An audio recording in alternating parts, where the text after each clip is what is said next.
Hello, Mr. James Hyman. How you doing? Hello, Miss Simone Angel. I'm good, actually. I'm good. Enjoying life day Yeah, by day. Yeah, very good. good. You? Oh, loving it. I'm in the middle of Amsterdam right now. I have some very lovely friends who allowed me to stay in their wonderful apartment, and it's just amazing. You just walk out a door and instantly you're in all the just the craziness of Amsterdam. It's all around you here. And so coming from the jungle and then coming here, I just love the contrast. It's so much fun. Of It's course. great. It's your Yeah. hometown. Have you been to any clubs? No, but my kids have, which is really quite funny. So I set up, I basically got an old friend of mine to get her daughters to bring my sons out clubbing in Amsterdam.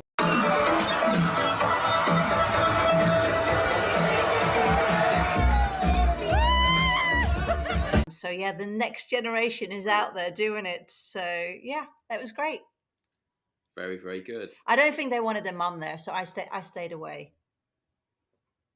Excellent, excellent. Well, next generation. I mean, someone else who you're interviewing today, kids, next generation. Kimsy, was she a big clubber? Did you ever go clubbing with her? I mean, we all partied after shoots. I don't know if she was a big She clubber. did. I guess maybe she was. I remember when we did Yeah. Tribal Um, Gathering 95 or 96, she was really, yes. really into it. And she liked that scene. Shout out to Thomas Market. She was there. Yeah, she did a few little Why? Why interviews shout out to Thomas? because I love Thomas, but why shout out to the Thomas? German, Was he filming that? the German connection. He and Kimsey were friendly. They liked raving and probably together. She was into that, the techno scene. So yeah, I remember she interviewed. I think she did a couple of links with Hard Floor in German. Carl Cox. I just the other day saw a video of her interviewing Carl Cox, I think at Tribal Gathering, at one of Nice. the events, for sure. It's that time of day now, isn't it?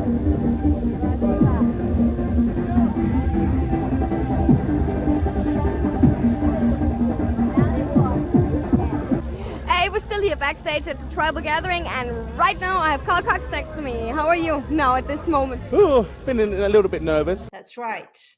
I forgot about that. So did you know? So she is, I don't know how you say it in English. In Dutch, you say van adel. She's some kind of, she's not quite Countess. royal, but Like kind a of countess. almost, right? Yeah, countess. She's a, yeah. Yeah. She owns a So I castle, just right? saw her You can full go name. raving. Okay. Exactly. So her full name is Kimberly Karen Daisy Louise Gräfin von Reichach. That's like her full name. So it's, yeah, quite hardcore. Nice. Nice.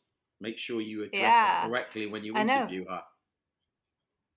Oh, yes, right. But I'm But saying how she lives. funny, right? And then she ended up on MTV. She lives in. Well, was she that before? Was that always her name, or did she become a countess? No, I mean, she was that from birth. I mean, she Ah, has now inherited the castle. So got it. her and her sister now own the castle. Great place for raves. I think so. Do you think I should ask her? Yeah, Maybe we should definitely. have like an MTV reunion at the castle. Definitely. I mean, her Hmm. husband, partner, whatever, is a great DJ. DJ Shit Robot. So all good. Right. Great Yeah, name, right? I think so. So that's going to be really, yeah, very funny name. So I was quite surprised. So she actually wasn't at MTV as long as I thought she was. I think I just read somewhere like About 3 years. from 3 years. 90, right, 95 to 98 or something like that. So that really wasn't as long as I remembered. I thought I Hmm. remembered. I But was trying to remember. she was there at a good time. Did she have like a flagship show? You know how everyone did like links, but they also had a show. I can't remember. I mean, she filled in a lot for a lot of. She was excellent and great presenter, and she's carried on presenting. But did she? I Hmm. can't remember a show she was known for. Oh, I also can't remember. I don't know. I'll have to ask her. I really can't remember if there was one specific show that she did. Hmm. Um, yeah, I guess at that point I already had my party zone and my dance stuff tight down, so Yeah, that and was you it. and you're saying, There I mean, she was she was there yeah. from '95 to '98, which was a fantastic uh, time in Mhm. clubbing. You know, all the super clubs coming up, all those tribal gatherings, Creamfields, the Ibiza. She loved her clubbing. I'm pretty confident I can say that. And so that was a great time to be at MTV if you were into that club scene. Well, and also, MTV was probably really at the height of its fame and success. And also at that point, because when Rebecca and I were talking on another VJ edition, we said that in the early days, people in the southeast of England didn't have cable. So when we walked around in London, nobody knew who we were. But by the time that Kimsey came, a lot of people did have cable. So we became more famous, even in England at that point. So yeah, so I guess she really was there in the heydays. Mm, So it'd be interesting to see how she remembers it, and yeah, what her thoughts are looking back. indeed, Yeah, indeed. have you seen her since MTV? I think again it's a blur. She may have come to one of those reunion parties. You know, there was one at Fabric Right. in like what the mid early 2000s. I feel I saw her at one of those reunions very quickly. Those parties were a real trip. You like saw everyone in a flashback for 4 seconds. Do you remember? I, I filmed you going oi oi at one of those Yeah. things, and you just saw everyone very quickly, and boom, that was it. Maybe she was at one. Oh, I mean, I don't know. I can't remember. You know what's funny? I don't know if you had this. When I went to Mm. the MTV reunion, I got a little bit panicky beforehand because I was so worried that there was going to be people that I wouldn't recognize. And when I spoke to other people, they all had the same fear. But the minute you walked in, it was like, oh, of course you remembered everyone. And it just felt like no one had changed at all. It was the weirdest thing. Absolutely, but I hate when you can't remember someone's name. You remember exactly who they are, what they did, what their job was, but you just couldn't remember the name. It's kind of rude if you don't know someone's name. So you I mean, don't mention their name. but it's nice to remember someone. I mean, look, I so Kim's often gone. I know. No, I mean, As I you, know, but I quite often don't know people's names. It doesn't matter. You just don't mention their name. You just hug bugs me them. when bugs me when I can't remember a name. Obviously, I can't remember Kimsy's full name. By the way, just quite interesting on that thing. You know, when you're talking about when everyone had MTV on cable, or by that time everyone had it. This was so raw. I posted something the other day on an MTV group. I think it was from like ID magazine in 1987. So when MTV was just starting Hmm. in Europe, and I love how raw this is. Basically, just says here at the end of this ID thing, to find out how to get MTV, call your local council to see if your area is cabled. If it is, get the number of your local cable. If you're having problems, call Robin Scurlock at CIT Research. I just love how raw that is.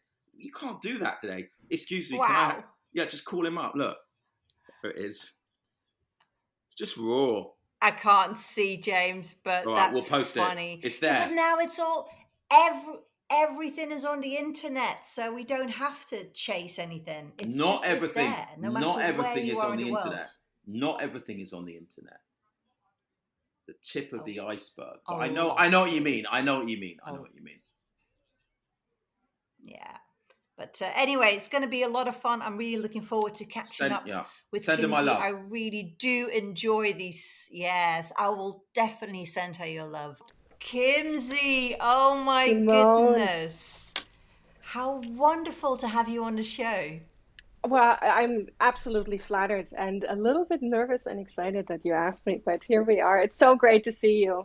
Yay! I'm so happy to have you, and I love your necklace. It's so Oh, thank cool. you. Yeah, nice. Straight back at you. Thank you very much. So tell me, where are you right now? I'm actually in my bedroom right now, Okay. which you sort of, I'm like looking straight at my bed, which is a little bit disconcerting because it's not properly made. But I have an office, and that's usually where I like, obviously work from and stream from and stuff. But my father-in-law is there right now. So Okay. he's in there. So I'm here. You're in your castle. I am in my castle, yes. And southern Germany, a very small village, half an hour outside of Stuttgart. We have about 800 39 inhabitants, which we all know personally. So it's very, very rural. Quite a bit of a change Wow. from London or New York for sure. Yeah. Right. Yeah, just like my life, quite a change. How So, long whew, you're in Holland now, right? right now I'm in Holland. Look, I actually still got a jaguar looking over me. Look at that. You see that? Ah, nice. Uh, so this is my friend's house, and funny enough, they have a jaguar. So I feel a little bit like I've got Belize right behind me. Um, Nice. but let's start with that though, because when you were a little girl, I mean, you also were living in this same castle, right? This is your Hmm. family's castle. Tell me about this. Yeah, I grew up here with my parents and my sister. And my parents, they didn't, or my dad didn't grow up here. Like he grew up in Berlin. And when he was like 19 or something, different times, obviously he was like, ugh, hate it here, need to leave Germany immediately. And he went to the States and he took my mom with him. And they lived there for quite a while until they sort of got called back to Germany, with like an uncle somewhat removed who didn't have any children. And he was like, you know what? Family castle, do you want it? And my mom was like, no, I'm kind of happy living in California. Can we please stay? And my dad is like, come on, let's try. So they moved to Germany and never left again, really. So then my sister was born and I was born. And yeah, we've been living here ever since. But the family as such has been here since 1453. So Wow. it's been So explain it to me. I never asked you about this before. It's just not the kind of thing we discussed back at no, MTV, right? We never really no, talked about this. no. I mean, I knew you had some kind of title, but I don't think we ever talked about this. So explain this to me. How did your family end up having these titles and this castle? Like, what's the story? It's a good question. Like we used to, and I know a little bit about this because I did like a presentation a couple of years ago where I sort of had to go over the family history, and it's nothing I've ever really spent that much time with, apart from, what my parents told me and, or what my grandparents told me. But I've never sort of went like we have a family archive, so I went through that. And the stuff that I could read, I read, and it's kind of interesting. Like the family as such is from like southern Germany, but we weren't countesses or counts as we are now. We were just barons. Not bad, Just but Barons.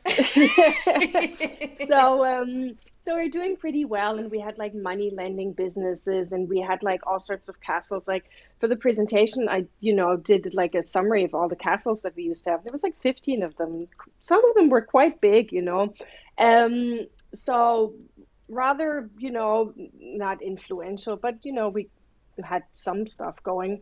And I don't know, like my family sort of, they do well and then they sort of tank again, and then they do well and then they sort of tank again. So Okay. at this point, we are like, there used to be like many different sort of strands of the family or lines, and our or my direct forefathers, so to speak, were barons, and then one of them was a minister of the interior, and he did so well that the king at the time was like, I'm going to lift you up and you're going to become a count, and you're going to become a count who can also inherit the title. So that's how we sort of got lifted up from the other lines of the family a little bit. Yeah. How crazy. Yeah. Wow. Yeah. Yeah. Wow. And so you're a little girl, you live in a castle. It's a very unusual childhood, I imagine. Not so much because it's bricks and mortar at the end of the day. It's Right. just the bricks and mortar are just a little bit older. But Yeah. as such, it's same basically. Yeah, it wasn't that different, I have to say. Yeah. But did other kids view you differently, you think? Like when you went to school? Yeah, I mean, of course, obviously that there was a change to other people's houses or apartments here in the village for sure. But it was just sort of like it was just taken for, granted. That's just how it is. Yeah. Because Yeah. I mean, it's not that big. It's like it used to be like it used to have a moat and there used to be water surrounding it and stuff. But it's sort of like, and there used to be lots of like vineyards and everything around, and it's sort of like we're down to the basics now. It's like a house, a bigger house, but yeah. So Yeah. yeah.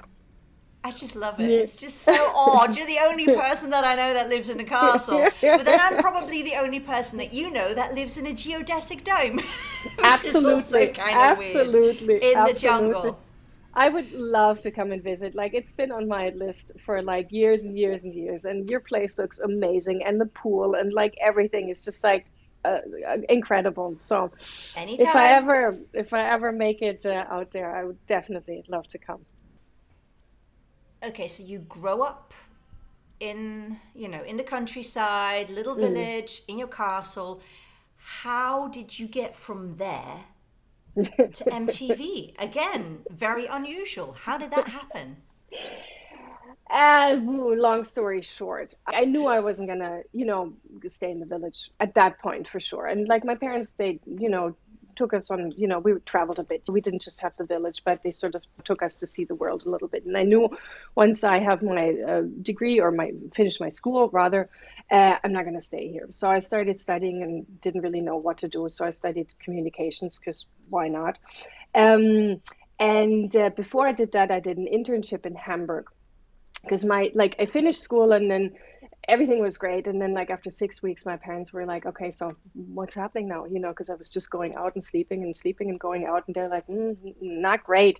So they sort of put the pressure on a little bit. So I did an internship for like a small management company in Hamburg that deals with or at the time dealt with like young German soap actors. Okay. And so they took me in for 6 months. It was like the best time ever. I had so much fun in Hamburg. And then that only lasted for 6 months. So I started studying. And I still had friends in Hamburg. And one of the friends, whose birthday is actually today, Stefan Kloß, he started working for VH1 Germany, which was just being launched then. And he was like, oh, why don't you come? It's going to be a party. It's going to be amazing. There's all these people going to be there. You're going to have the best time ever. And I was like, well, sure, party. I'm there. So I drove up to the party, which was in fact amazing. Like Andrew Eldridge from Sisters of Mercy was there, and all these people that I certainly hadn't seen up close and personal ever. And Shelby was there too. Shelby Taylor. So Wow. Shelby was walking around doing his Shelby thing, handing out cards. And he gave me his card and he's like, look, we're looking for, VJs. Why don't you send in a tape? And I was like, sure, yeah. And then I was like, yeah, but he probably gave this card, to, everybody there. And I don't know, but it sort of stuck with me. And then I went back to Essen, then I went back home, and we used to have like an old glue factory that was about to be torn down, and it was used for parties and stuff. So I asked my friend, I don't even know what video camera we used, but something ancient. He was like, "Oh, can you do a small tape?" And he's like, "Sure." So we're on the roof, and I'm just like, "Blah blah blah." Here I am, and if you want to know more, you're gonna have to call me. And he called. So he was like, okay, interesting video. We want to invite you to come to London and come for a casting. I was like, okay. So so I got tickets to fly to London, didn't know what to expect. At the time I had like short blonde hair and it was like, oh, I'm sure there's gonna be like 20 girls with short blonde hair. And I'm in the casting and it's only guys, it's like only guys and me. And I was like, okay, Wow. fine. And I mean, I don't know, Simone, like, were you nervous when you did your audition back in the day? Like, I was dying. I was No. literally dying. You weren't? I wasn't No? trying to get the job, so I wasn't really nervous. I think, I don't know, mind you, I was very loud, which maybe I was hiding my nerve. Maybe I was nervous. Mm, I just can't remember myself as being nervous. But yeah. So you were nervous, and then what I happened? was, I was nervous, and it was just like, I mean, I don't know, like, what tasks you got, but there was like doing like some simple, audio cue stuff, introducing some video, and then there was like a fake band that I had to interview. And I was just, yeah. So whenever I was on camera and I had to perform, I was like, oh. And whenever I wasn't on camera, I was kind of fine. So I felt that I might have just sort of like if they had only seen me on camera, they probably would have been like, no, she can't. It's too much for her. But I think the in between stuff sort of saved me because I did have a good time, and I was enjoyed being with the people and everything. It was just like the camera moment was a little bit like, ugh. And so they were like, yeah, yeah, yeah, great, great, great. So I flew home again And then I don't know exactly how much time passed, but it was a little bit. And they're like, okay, so they called me and said that that was okay, but not quite sure. Think we want to invite you again. So they invited me again. And this time it was different because they had Peter Settler involved. Did you deal with him too? Don't think so. The name doesn't really ring a bell for me. Okay. Peter Settler at the time was coaching Princess Diana for public appearances and performances. And they figured what he can do for her, maybe he can do for me also. So we did like 3 days intense training, You just got sort of basic. training? Yeah, yeah, What? We never yeah. got training. No. Yeah. So Wow. I spent 3 days with him and just basically sort of he helped me be myself, Right. and just sort of breathe a little bit. And he was actually there for the audition. He was standing just to the side of the camera, and he was really really fantastic. And yeah. So I wonder if he was one of the people who actually saw something in you and said, I can work with her. I wonder. Mm. I don't Maybe. know. I mean, because he was called in later by I don't know who to, help me along. But yeah, I mean, I'm sure he must have maybe given good feedback Yeah. too. But yeah, he was really great. Until years later, it turns out that he was taping Princess Diana and he sold the tapes and all that Oh, stuff, which is sort of oh, not great. that's kind of Yeah, creepy. Oh, that's yeah. creepy. So Wow. yeah. You know, it's funny actually when you talk about the tape that you sent to MTV because I actually forgot about that. I also because I was in London when I was told that MTV was looking for VJs.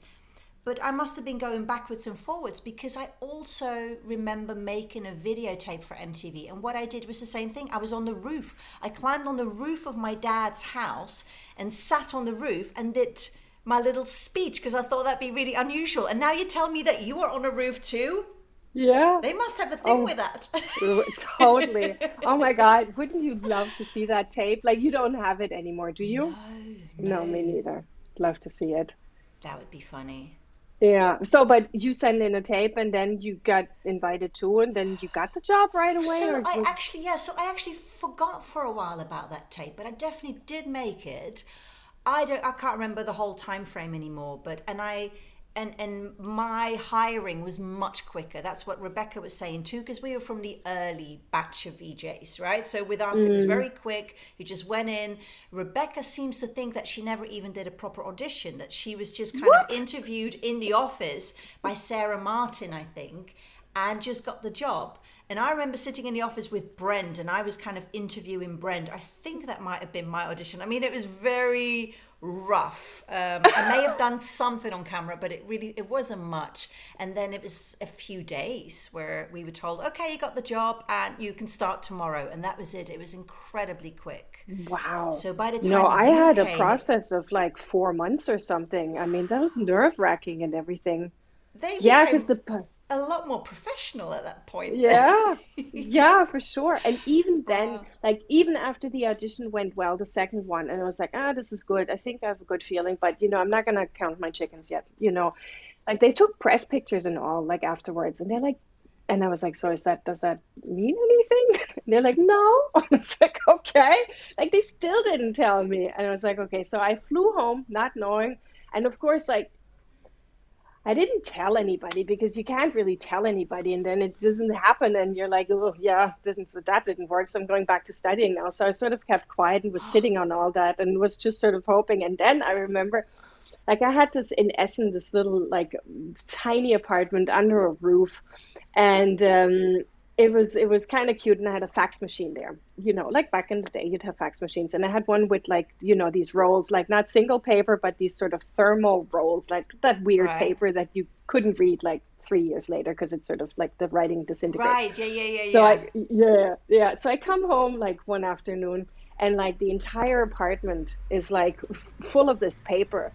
So they had given me the green light and sent the contract, and the contract was like 84 pages or something. So it's like mountains of paper, like, and I was like, oh, okay.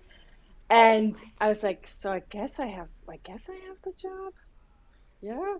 So I, That's I didn't even like nobody like I just signed the contract, not really knowing what I was signing there, really. Yeah. wow. And that's another crazy thing. So in all my years at MTV, I never signed a contract. No. Never. Never. What? No. Every year they would give me a contract, and the stupid reason why I didn't want to sign the contract was because it said in there that for me to change my hairstyle, I had to ask permission. And Yes. I didn't want to do that. So what I would do, I would take the contract and go, yeah, thank you very much. I'll look it through. And then because it was such a big company and it was so kind of chaotic and so many different departments, I was kind of moving it around department and department up to the point where no one quite knew anymore who was dealing with it. Well And then done. they would forget, and then the next year a new contract would come, and I kept doing this. And so in all those years, like nearly 9 years, I never signed one contract. No way. So it was that And big.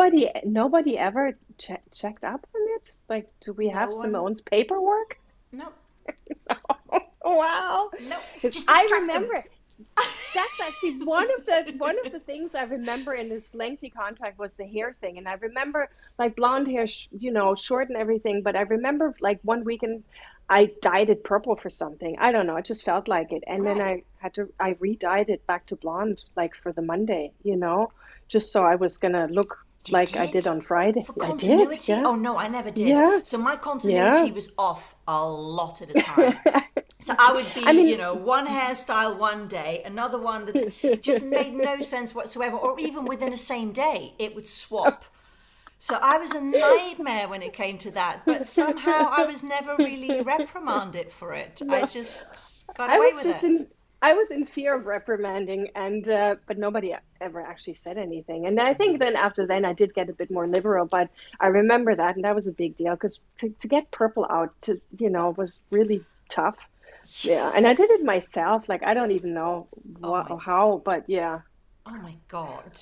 And you Yeah. didn't So even then have to do that because all that stuff got paid for. You could have gone to some fancy ass, like, I know, hairdresser. I know, but I was yeah, I mean I was just intimidated, and I figured, and that was right at the beginning. I was like, I'm not gonna, lose my job now because I feel like having purple hair over the weekend or whatever, which would have been totally fine. But I guess as well, it must have been a little bit different for you because by the time I was saying to James, James Hyman sends his love, by the way. Oh, love to Yes. James. Oh, and we were talking about how when you joined MTV, MTV really was already like at the height of its Yeah. success. I mean, it was Oh, massive yeah, by the time you joined. When yeah, I yeah. joined just a few years before, it was more like this little startup. And so Mm, I felt a lot less worried about doing mm, these kind of things like changing my hair color, not signing contracts, and it was a lot mm, more loose. And I think because I came in from that early time, I just kind of continued like that. Whereas for mm. you, you came into this massive, big organization. So I can Totally. understand it must have been a little bit more intimidating for you. For sure, and it's actually interesting that you say that because for sure the time I came in, like, all of you were like, larger than life, superstars, just standing next to you in the beginning. I was like shivering. Like I remember bumping into you in the subway with my friends and they were freaking out and I was freaking out, but I did want to play it cool. And it just was like, I can't believe it, How and Ray as funny. well, of course, just standing next to Ray because I mean he was such a huge, huge, star in Germany. Just standing next to him was like, oh my God, he's illuminating the room just like with his presence. Like I was awestruck. So it was interesting because I came in sort of like you say at the height of that, and I still, managed to ride that wave for a bit before the big changes then happened, and all the changing into the different zones and central feed and UK feed and all of that, and also presenting in German and not in English anymore, which was Yeah. so much not fun, you Yeah, know. it's weird, right? Yeah, I remember I was doing shows in German and in English. So your family, you speak English at home, right? Yeah, yeah. I spoke Interesting. English with my parents because when they moved back from the States, then they just figured they was going to speak English now. So my sister and I grew up with two languages, and now my husband's Irish, and the kids speak English too, and so we're all speaking English pretty much. My Wow, husband wow. refuses to speak German though, so he's been here for such a long time. He's slowly getting there. You know, it's only been 17 years. You make it too easy for him. Yeah, I know. Same with Yeah. my husband, although he does speak some Dutch, so a little bit, but it's quite broken. It's not Mm. proper, but yeah. Wow. So okay, so you came in at the height of the MTV craziness. What was it Yeah. like? What was your very first interview? Do you remember that? Who was the first star that you interviewed, or the first bands that you interviewed? Um, like I can't totally tell you. I remember I was thrown into the greatest hits for a while, you know, in the beginning, just to sort of, you know, get used to working in the studio and, you know, recording links and using the auto cue and all that. Um, but I remember because I was like, I mean, it's been a while, you know, so I sort of was like, oh, okay, I'm gonna talk to Simone, and I don't want to be like, no idea. Who was that? What was that person? You know, so I got out like my diaries and stuff and sort of, Oh, you know, right. yeah, and You sort of got went your through the, diaries. Oh my God, that's so fun. yeah. We did a show called Boom. Do you remember that? No. Exactly. No. It's like did Boom with Simone. It was really great. Like that was early in the Boom. Yeah, no idea. How No. funny. Yeah. So Nothing. Absolutely no, no recollection no, whatsoever. So no. we did that together. Apparently, I don't know. Brilliant. Must have been some format that then got ditched or something. So, but the first like really memorable thing, like I started in September, and I thought like at first I'm gonna sort of, you know, just watch the whole process and sort of ease into it. And I arrived on Friday, and by Monday I was recording shows, like, you know, and so before I get to the first interviewing person, like I had never been on TV before, so I had never done makeup before. I had never done anything before, and coming in, and I got like one lesson, you know, for an hour, and then it's like, okay, now you're on camera, and I Yeah. was like petrified. Like I think it was Carolyn who helped me at the time, like do my makeup then or something, because I was like, I can't, you know, can't go on like this, You you mean know. It Carolyn was. Lillypally? Yes, yeah, Right. yeah. And I think it was Ed and also I think the two of them sort of took pity on me. I was like, no, she can't go into Studio A looking like this. So they, yeah, I mean, yeah, Sweet. yeah. So I think it was actually Lindsay or something to who did gave me the 1 hour makeup class or something. Yeah, but it was like it took a while to sort of be comfortable. Yeah, on Monday I was recording. So I didn't quite see that coming, that the process was so fast. So then the first, I think that was like in September. And then the first like big trip was the EMAs in Paris. Wow. And that was insane. Like I did an interview, not actually for MTV, but for German RTL with Nina Hagen. And I was such a big fan. And she couldn't have been nicer. Oh, She she's was like the so most lovely. super lovely. And I think I was Yes. actually talking to her about, you know, she had like purple hair, and I was like, I still want purple hair, but I can't have it because page 17 in my contract. And she actually went out and got me like this purple hairspray stuff Oh, that washes out. Like I was dying. oh. And so she was really nice. And then we went to, being in Paris, we went to the studio of Azedine Alaya at the time, just sort of walking around. And then we went to the EMAs, and Jean-Paul Gaultier wished me a happy birthday. And I thought, that's it. I can die now. This is like, Oh. yeah. But the first Oh. interview, I don't know. I'd have to check. I'm not sure who that might have been. Did Yeah. you, there was another MTV award. I can't remember which one it was. I think it might have been Milan. I'm not 100% sure. And Mm. Fergie, Princess Ferguson, right, from the royal family, Yeah. she was there Yeah. with her daughters. But I don't think any of us kind of realized she was there. And Jean Paul Gaultier also didn't realize she was there. And so when he walked into the room, he thought it was Jerry Halliwell standing there from the Spice Girls. Yeah. So he ran up and he grabbed her around the waist and started spinning her around, saying, Ginger! No Before he way. realized it was her. And so he ran off. He wouldn't come out the toilets. He locked himself into the public toilets and wouldn't come out because he was so, like Oh my shocked God. that he had just swung around the princess calling her Ginger.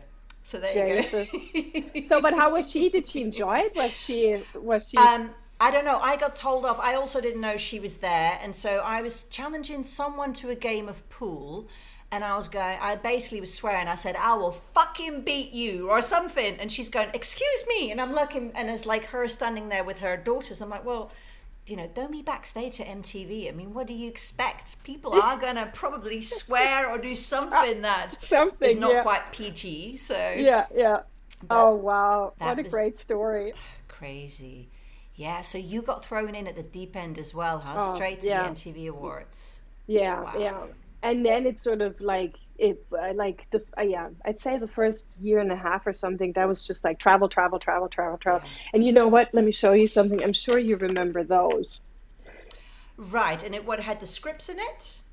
And those were the travel pouches from Sophie for when we used to go on trips, and there was like money in there, and there was like, I don't know, flight tickets, I guess, from the travel agent and stuff like that. Yeah, I had loads funny. of. So Yeah. I remember, this is another funny story as well. So James and I were going to Iceland. So it was James, myself, and a third person. It was three of us, and we're going to Iceland for 3 days. Right, so we get to the airport and we get this call or something, we have to wait. Someone is coming from MTV from the offices to bring us something. And I can't remember who it was, but basically this person comes running in with 3-liter bottles of vodka and gives us all a liter bottle of vodka and said, we've just found out that alcohol is really expensive in Iceland, so you better bring your own. So we're just standing there with like 3-liter bottles of vodka. I'm like, what are they encouraging us that we should be doing there for 3 days? Wow. I mean, it was hilarious. So, yeah, and I do remember as well with, all the traveling and stuff, I never knew where I was going, what I was doing. I literally I knew I had to show up at the airport, and I would show up and I'd go, where we're going? Like, I often just didn't know, You had the same thing sometimes? Oh, for sure. Like one time it was rather strange. Like there was, we were gonna fly to Vegas for like some Kiss reunion, which back in the day was like, hadn't been repeated, every couple of years. So it's like, oh yeah, we're flying to Vegas, doing Kiss, and we're flying business class. And it was like, yeah, but we're not paying for the tickets, somebody said. And I was like, okay, so, but who's paying for me to fly out to Vegas? Can I maybe find out? And it was a big promo thing, and it was all fine. But really good times to be had also. And we actually, in Vegas, we had a meet and greet with Siegfried and Roy. Like, that was pretty awesome. Yeah. And a great time. But it was like 3 days or something, you get there, you hardly arrive and you're off again, Yeah, there was lots of that. Yeah, a lot. Yeah, I know. It was all quite... Yeah. And a lot of it you can't quite take in. Do you ever see videos of yourself and you just literally, you can't remember being there, you can't remember that you ever met that person? Yeah, totally. Strange, like when huh? I was looking now at like, some of the festivals like Rock am Ring or Bazaar festival, and I was like, oh, interviewed this person, that person, met Nelly Hooper, met this person, I don't know. And I was like, I don't fully remember that, no. Because it was so much. We met so many people at the time and had so many experiences, Yeah. Like I remember distinctly, like, obviously in preparing for today, I was sort of thinking, and I remember a trip where you also were in Mykonos. Do you remember that? Remind me. Okay, so Mykonos was like some big party thing. I think there was just dance parties all the time. Not exactly sure what we filmed. And I remember like we had, it wasn't as fancy as the Ibiza like villa stuff that we stayed at, but it was pretty nice. And I remember we were sitting at a big table and trying to eat lunch or dinner or whatever, and you were vegan at the time. I'd never heard of that. And it was like, what is she going to eat? There's nothing to eat because it's just like fried meats of, all kinds. And I was like, oh man, that's so cool. Yeah. That was always a thing. Oh gosh, I really got underfed after a while because I was just eating lettuce leaves and French fries quite often. People just didn't know what to do with it. I remember one time in Switzerland or Austria, we're out in the, skiing or something. and I said, I want a salad. I said, I want no cheese, no meat, just a big salad, right? And it's like, okay, you get it, you understand it? Yes, no meat, no meat, no meat. Okay. She comes back and it is loaded with ham. And I'm like, but I asked no meat. And she said, yes, so I cut it very small for you. I'm like, did she think I couldn't chew it? I mean, Yeah. so I know. No, but the trips to Austria, to Laax, they were also great for like snowboarding and stuff. And that's sort of like, oh, let's go filming. I can't snowboard yet. Okay, so let's get you some lessons. I mean, those were the real perks, Yes. I find, not just the travel and meeting great people and having like clothes thrown at you, all the time. It's just sort of, oh, let's do this now. Let's do that now. I know, and like jumping out of aeroplanes or flying Yes. planes, or God knows the kind of crazy stuff that we did. What is For so? sure. What are some of the crazy things? So you learned to snowboard. Do you remember I some other learned things you did? Yeah, I did in '96 with James, actually, because I think you were sick that weekend. I got to cover for you. We went to Tribal Gathering. So big deal, I've got very large shoes to fill, which I can't even fill remotely. So I was quite nervous, and they had a bungee jumping thing there. Never bungee jumped, and I was like, oh yeah, sure, let's do bungee jumping. That sounds like it would be fun. And it actually wasn't. It was horrible. Yeah, It was it is, so isn't terrible. it? I know. I don't It's like it. I did it. no, I didn't like I it. would never again. I was standing up there and I was just like, sort of, I had this, the moment that I had up there was really like, no, this is no fun, because I'm sort of, if something happens now, I'm chancing my life for a bit of a thrill, which I know. isn't actually that much of a thrill. So yeah, and my head was woozy for like hours after. Yeah, Yeah. that was. So it's weird. So that tribal gathering, I Hmm. actually there's a little clip. So we actually are together at that We're tribal together? gathering too. Yes, we are. Okay. But maybe I don't know if it was several days, because I know that you were interviewing Carl Cox. I got a little clip of Yes. that. Yeah. But then I'm interviewing some other. So I don't know. So or we were to. I don't know. Again, I, everything is so hazy, It's yeah. like just little random memories. So tell me some other just moments that are kind of stuck in your head forever. Some moments from that time. I remember the Christmas or summer parties always being pretty awesome. Oh Like yes. that was great. Yes. I remember using Addison Lee quite liberally. So that was the taxi service. So Yes, yes, I yes, know we so abused that system, didn't we? I did as well. yes. Going out clubbing and yes. Yeah, that I sort of miss, definitely. Yes. Um, it was just great to just call them up and say, yeah, I need a car now, and just wait there, or while I go shopping, and then take me back home. I, obviously remember having, stylists back in the Yes. day. There was Angela, and then there was John Bland, obviously, and Mm-hmm. then there was Davina's cousin, Alice. She was great. And just having somebody to sort of help you, wear stuff. I was actually telling my husband, like, I saw some ad on TV, and I remember, like, that was just after I had begun working for MTV, and I was wearing mostly still my own stuff, and this mix of vintage and whatever. And I had this T-shirt that I got in some vintage shop, which I just sort of liked. And I got into so much hot water after wearing it on air, because it said Xerox on it. And they're like, why are you wearing a Xerox shirt? Like, we have no dealings with this company. Oh Like, my are you God. taking my... I was like, I just like it, sort of looked awesome and cool. Yeah, so from then on, I was like, okay, guess I need to talk to Angela first before I wear something on How air. funny. Wow. So I remember that. And let's see what else.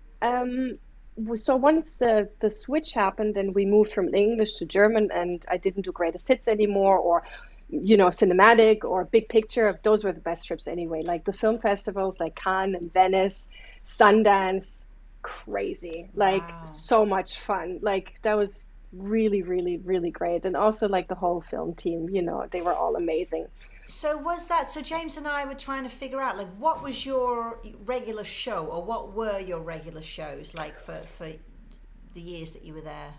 I Zoom with you, Zoom or Boom or Apparently. whatever. Yeah. Yes. um, I mean, lots of filling in, obviously, if people were sick, but I did greatest hits for a long time. And then I did the big picture for a Right. while, but I feel that was Toby's show also more than mine. Or did he Okay. do cinematic? No, I think I did cinematic and he did big picture, Right. something like that. And then once the switch happened, I did select, which was in German, which was the every afternoon at 4 p.m. where we had like bands in and stuff. But that was German bands or film promotions and stuff. And I remember one moment where I was just like, ah, that's it, people, I've had it. Like we did a thing for like some James Bond film, and there was like a BMW motorcycle in the studio, but I wasn't allowed to touch it. I wasn't allowed to refer to it. It was just sort of standing there, and it was just like there was lots of that stuff going on where they had all sorts of dealings, and it was kind of like, that's no fun. I don't want to, what Oh. is this? Yeah. Yeah. So how did you feel when all the changeover happened? I mean, did you still feel at home? Did you like how did you experience that? I thought it was odd, because I felt deep in my heart, an allegiance to the old school, Mm-hmm. For me, Yeah. MTV Europe and MTV as I knew it was always about being European and having, Yeah. the Coca-Cola European Top 20 or whatever. It was about traveling all over the place and going to Ibiza one weekend and to, you know, wherever the next weekend. And when it changed into the different segments, and that for me meant then, like I mentioned, presenting in German. And then the bands were also German all the time. And I was just like, like I'd rather hang out, at Sundance than talk to nice German bands, but just like, no, not so It much fun. it just It got makes small. everyone's world smaller, right? That's what Yeah, I didn't understand. We had this big, wide open world where everybody was welcome, where yeah, we were exposing everyone to each other's music, each other's kind of youth culture and way of dressing. And yeah, it was so wonderful. And it yeah. just, to me, it really hurt. Like, I really struggled when MTV started to break up. And I remember saying to Bill Roddy at the time, I'm like, but we're the real thing. I know there's all Yeah, these copycats in the regions in their own language, but they're copying us. So why are we mm, now copying them? Why yeah, are we now pretending to be a Viva or whatever other channels were exactly. out there? I'm like, we're the real thing, like Coca-Cola. It's like the Yeah, real thing. yeah. People will come back to us. But yeah, no, they're still, and continued with the breakup. And So how yeah, was it for you presenting in German? What did you present in German? I can't remember. I think it was Dance or the Dance Floor chart. I think we did a German version of it, if I Okay. remember right. So I mean, I don't mind. I quite like presenting in German.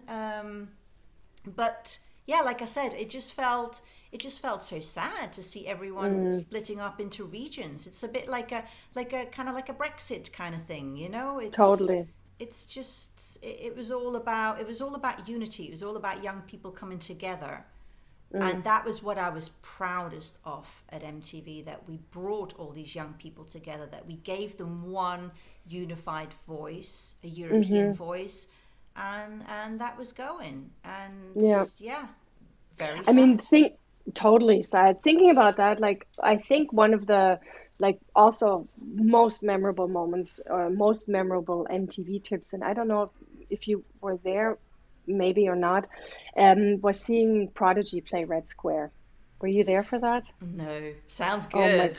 oh my God. Like Wow. that, I mean that you can imagine what that's like. It's Wow. like I've never ever experienced anything like it. Like we flew Aeroflot there and people were like smoking on the planes and everything, and then landing it was sort of like, ooh, okay, it's a bit different here. Like everything was different. And I'd never seen so many people. Like Red Square was filled with people. Prodigy were doing their thing. It was just crazy. And there was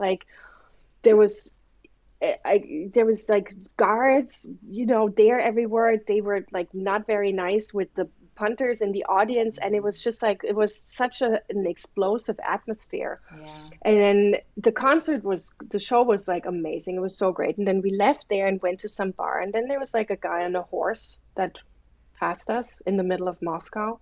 And then we went to some bar, and I think, the 3 liters of vodka, like it's probably what we drank. Like we were all like standing on this bar, and every now and then, like somebody couldn't stand anymore, and then they fell over, and then all the 50 people standing on the bar fell over with them. Like I'd never experienced anything like that. I don't even know how I then got back to London.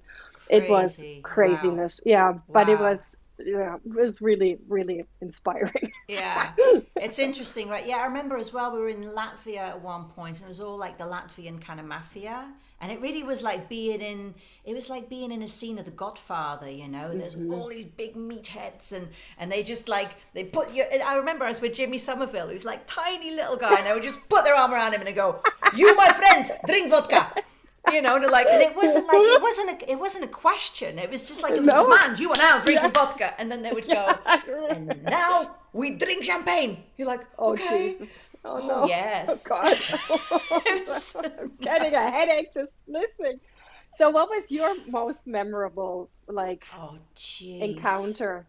Oh, Or I don't don't know. know. I mean, well, I guess my very first interview was Tina Turner, which is kind of Oh, nuts. You know, when you're 18 wow. years old, you've never interviewed anyone, and you get to interview Tina Turner. I mean, that was bizarre. Was she nice? Oh, lovely. She was so lovely. Yeah, really wonderful. And then, gosh, after that, it just, like I said, it just went so fast, and it was just never ending. So it really got to the point where you feel like pretty much anyone from the 90s, I would say I've almost interviewed like everyone, or maybe like, I'd say maybe 90%. So occasionally someone goes, "Did you interview that person?" You go, "Oh, no, that one I didn't interview," but it's kind of like an exception. It's like you just have spoken to everyone. And but I also have to say, you know, after MTV, we started to run a hotel in Belize, and we used to have people from all walks of life there. You know, we had a lot of like NASA scientists and people from Silicon Valley, but also, you know, doctors, nurses, police officers. Like it was this, you know, FBI used to stay with us. So we had this random mix of people stay with us. And I think I've met more interesting people after my MTV time than during my MTV time. You know, not anything against the musicians, but I think people overestimate how interesting they all are. I'm not saying they aren't interesting, but it's not the be all and end all. I think, you know, I've learned so much from all the people that I've met after MTV. And also don't forget, a lot of people are putting on a show. You know, everybody's performing. And so you don't get to the true essence quite often of those people. So, I mean, especially not in a little segment where you have 5 minutes to interview somebody, you know, and sort of they need to hit their points to sell whatever, you know, record they're promoting at the moment. Yeah. So thinking of that, like I remember we were in Venice one time and we did, I don't know what film it was, but it was Bruce Willis, and, you know, like press junkets for films and stuff, like the worst. Like it's inhumane for everybody involved. Like you know, film stars need to answer the same questions all day long. And you've got, you know, people, you know, being hushed in for 3 minutes, and I don't really perform well in 3 minutes, it seems, you know. So we had to do a Bruce Willis thing, and I don't know. And he was, you know, like for years I was like, he was being such a dick. And maybe he was, but the situation was so difficult. It's like, so tell me, what's the film about? And he said it like a million times.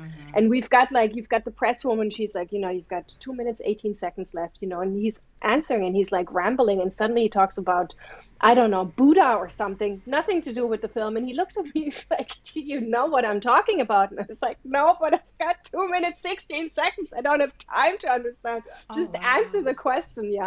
So yeah, that was I mean, not great. And I remember one time actually in Cannes, we there was Kate Winslet was doing something. It wasn't Titanic, I hope. I don't know what it was. She was doing interviews, and whoever I was filming with, I don't remember, but we didn't have an interview slot scheduled with Kate Winslet, but they sort of knew each other, like whoever had the interview slot beforehand, and we just sort of managed to hijack the slot. And she was like, "Who are you? Why are you?" I was like, "Okay, let's go quickly. Here's a couple of questions." And she was very kind and nice and answering. She's like, did I agree to do an MTV interview? Don't remember, but okay, fine. How funny. Yeah, yeah, Wow.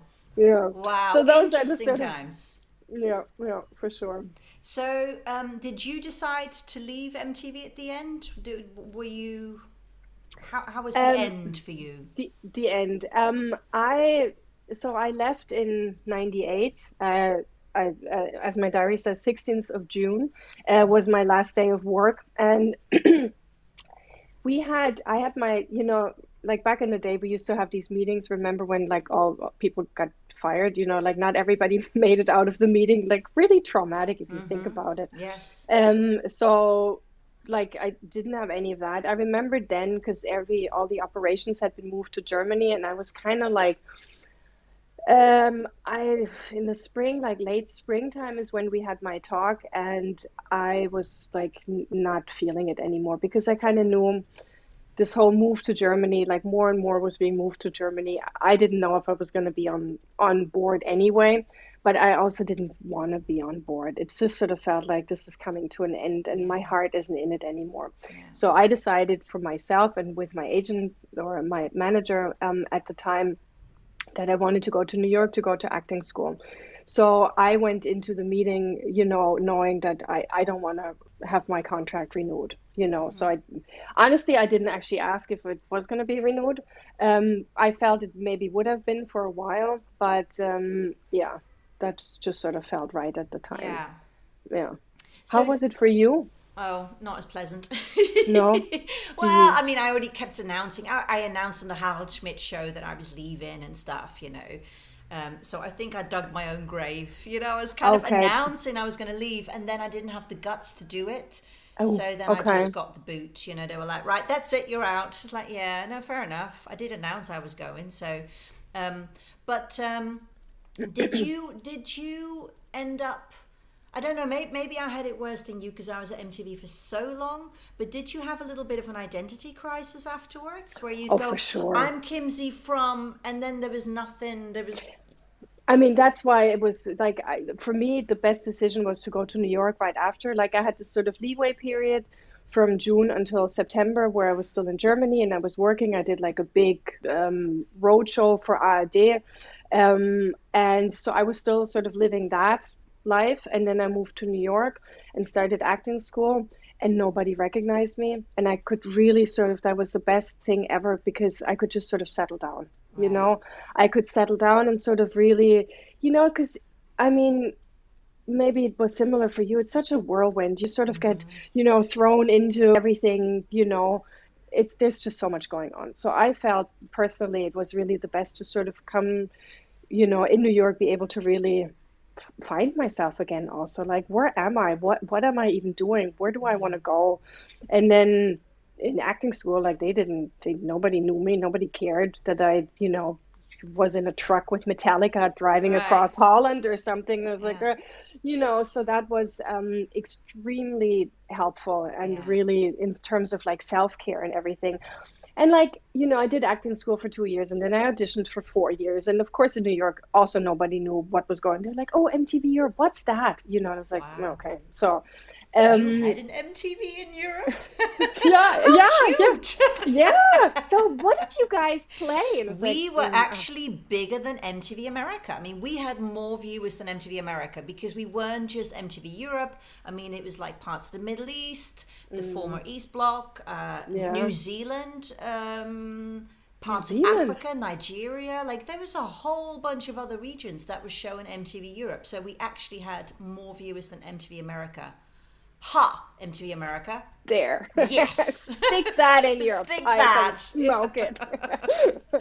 Oh, So yeah, so I auditioned for like, 4 years, trying to get parts and this and that. And I worked in a restaurant also. And I remember like that wasn't in the beginning, but I was like waitressing and stuff. And, somebody came up to me and, she was like, huh, you used to work at MTV Europe. And I was like, yeah. Huh. And now you're waitressing. Huh. Yeah. And I was wow. like, you sure you want to drink that coffee? Yeah, And that was like the only Wow. time where I was like, where somebody was openly sort of nasty to me. But I was like, look, this is what it is. It just, Yeah. you go through all It's sorts of things life. in life. And actually, at the time I was, anything, there was nothing better that could have happened to me. Yeah. I think the process was just sort of interesting then coming back from New York and moving here for the house, which, my parents were Hmm. getting old and they were like, well, do you want to take it and, take care of it and whatnot? And we're like, oh yeah, my sister and I. So we moved back here to Germany. And then the process was like, okay, I don't want to go back into acting or, pursue acting anymore because the whole process of auditioning for years on end is just so frustrating. I just Yeah. want to work, I don't want to Yeah. be, trying to get work. So I hooked up again with the agency that I had a job at CBIT Home in 1997. And they were like, yeah, okay, we can work with you. And that was really sort of interesting to sort of see like where am I now? Yeah. Because we moved back in 2004, so I was 30 at the time. 30 is not 21. I was 21 when I started at MTV. Mm. So I remember they sent me out like or they didn't send me out, they like recommended me for some jobs, and it was kind of like, oh yeah, but she's too old for this, like something. And it's like, yeah, because I'm not 19 anymore, or 21. I'm not, doing, the Coca-Cola report somewhere. So that was also a process of sort of, where do I see myself now? What do I Hmm. want to do? What do I see myself working on? And that took a while. And it's, honestly, like right now, like just like you say, with the people that you meet in Belize, like there's so much, great people you meet and so much richness. And it's the same thing that I have with my job now. It's not just announcing video ABC, but it's working on, content and, dealing with interesting subjects ranging from like hydrogen to yesterday I was dealing with the rights of people with severe handicaps and how they can be helped in the workplace and stuff like that. It's just, it's such a gift. So you're enjoying what you're doing now? Yes. Yeah, totally. Oh, Yeah, for I love sure. it. So it's come full circle. So you're Yeah, back at the totally. castle, you're back to presenting, but in a more mature way. In a more mature way. Yeah, and actually, like sometimes I think like, oh, TV, obviously, it's, financially just a totally different situation, but I have to say I kind of enjoy that I can do the things I want to do. I'm not in under public scrutiny or whatever, Hmm. being, because like I mean, like I don't know what your take is on this, but we, it sounds ancient. We grew up in a different time, but can you imagine having had social media back then? Like we would have been screwed big time. I Yeah. mean, people filming you, off hours or whatever. Yeah. No, No. like No, I we were, know. We were and lucky. we were totally lucky. And I think we just sort of, we, it was, perfect time really to have been part of it. I couldn't agree more. Hey, Kimsey, thank you so much for coming on the show. It's such a delight talking to you. I just love it, love it, love it, love it. Oh, same to you. It's so great to talk to you. It's so great to see you. And it's so great to see how well you're doing. And you're still such a shining light and an inspiration and just like sunshine. Yeah. Oh, I'm thank gonna you. start crying I now. want to give you like big cuddles. Mwah, mwah. So next time, Belize, okay? Yes, or Germany. I mean, you're literally Oh. just down the road. Ooh. Oh yeah, James thinks that we should do a little rave at your castle. Your husband can Yes, go DJ and we can he all will. dance. He will. He will. We've got quite a rave community here in our Okay. village, so you definitely have All to right, come I'll check it stop out. filming and I'll talk a little bit more to you about that. Thank you so much, Kimsey. Bye Bye. bye. How did it go with Kimsey? How was it? Oh, so wonderful. I mean, it's Was that, such was a that joy the to first, talk to the other VJs. was that the first time you'd like been in touch? When was the last time you were in touch with her? I can't remember you said. We haven't seen each other since the MTV days. We've spoken, well, spoken. I mean, we've stayed in touch on social media. So we've had some messages back and forth, but that was it. We really haven't seen each other or properly spoken to each other. So it really was a joy. And like we said, she was there at such a good point in MTV's history. So she had some good stories as well. So I just want to know one thing. Okay. Is there going to be a rave in the castle? Yeah, possibly. She said that yes, they do sometimes have some good parties there. She said there's a really good rave scene, and of course her husband is the DJ. So I think she's up for it, James. I think we're going to have to do that little rave in her castle. Wouldn't that be fun? Beautiful.